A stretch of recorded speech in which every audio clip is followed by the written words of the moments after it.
Good morning, good evening, and good afternoon, and welcome to another edition of Tech Niche Tips. I have been your host, Joseph M. Smith, and for a moment in time, I thought that I would not have another video, if I'm honest with you. This is going to be a different conversation, just so you know.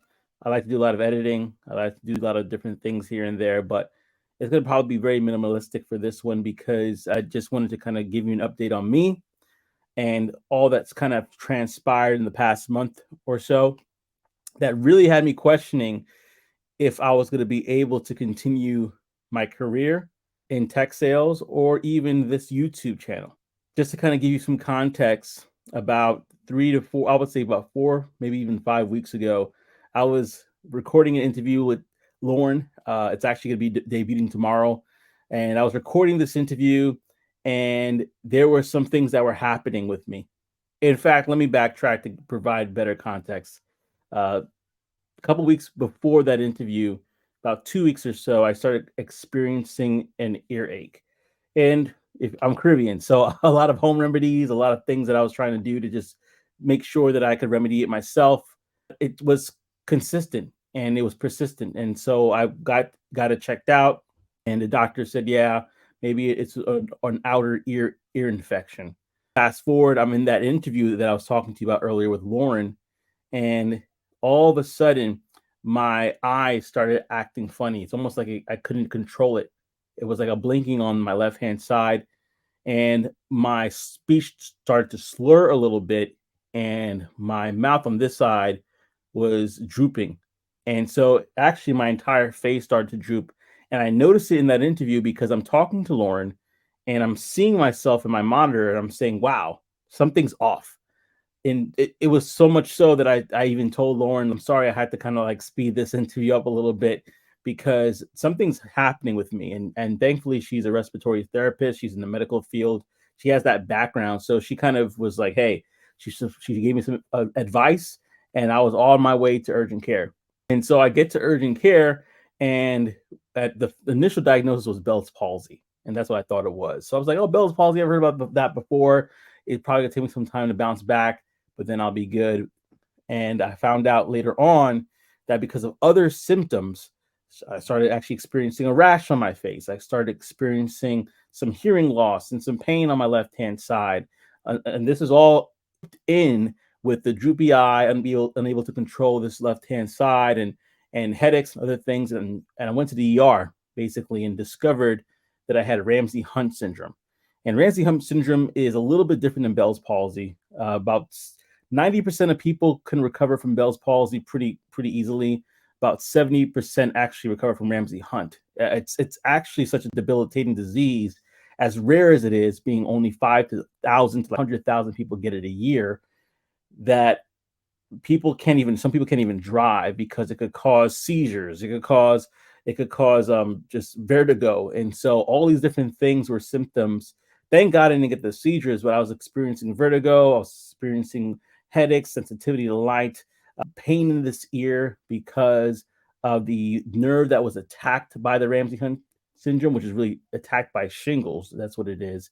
Just to give a little context, if you get Ramsay Hunt, it's because you had chickenpox when you're younger and something reactivated it, whether it's you weakened immune system because you're going through chemotherapy or even stress, whatever it can be, there's something that reactivates that chickenpox virus in the form of the shingles. And this one attacked the nerve on the left side of my face. And so you can imagine being in tech sales, especially being an SDR, setting up appointments, you have to talk all the time.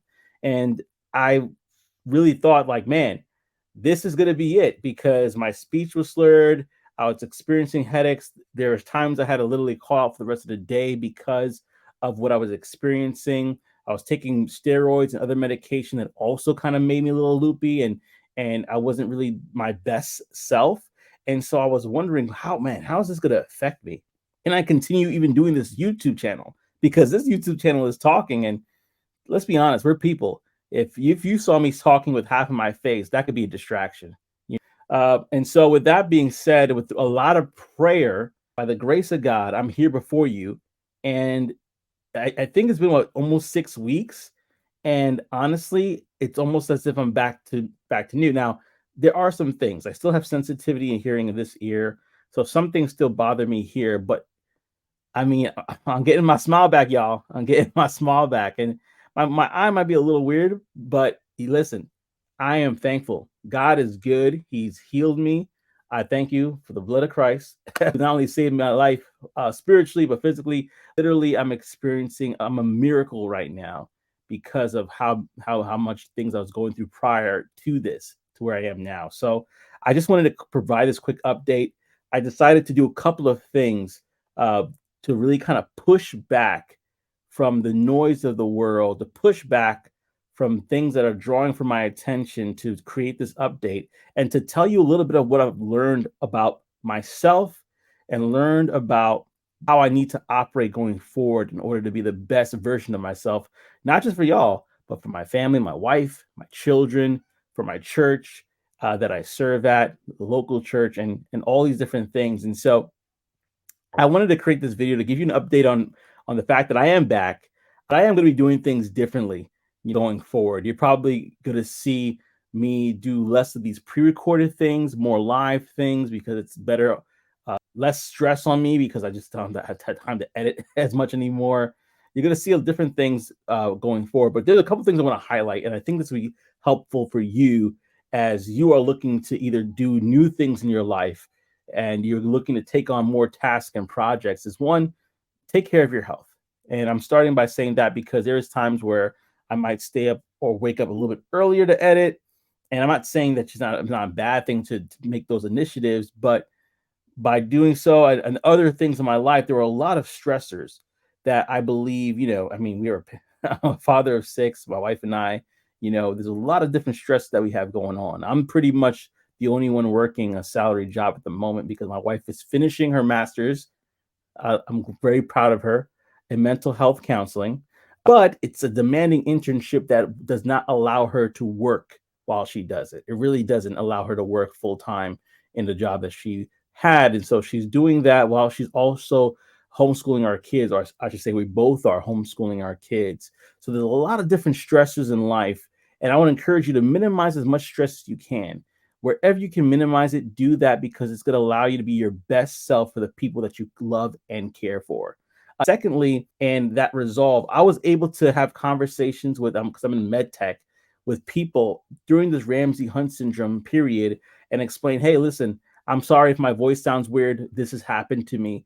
And it add a level of transparency on the calls. And honestly, I think even a level of empathy to be able to say, hey, I'm a regular person just like you. This has happened to me, but I really do think I have an amazing product that can really be a help or a resource to your company. If the glove don't fit, we must have quit, right?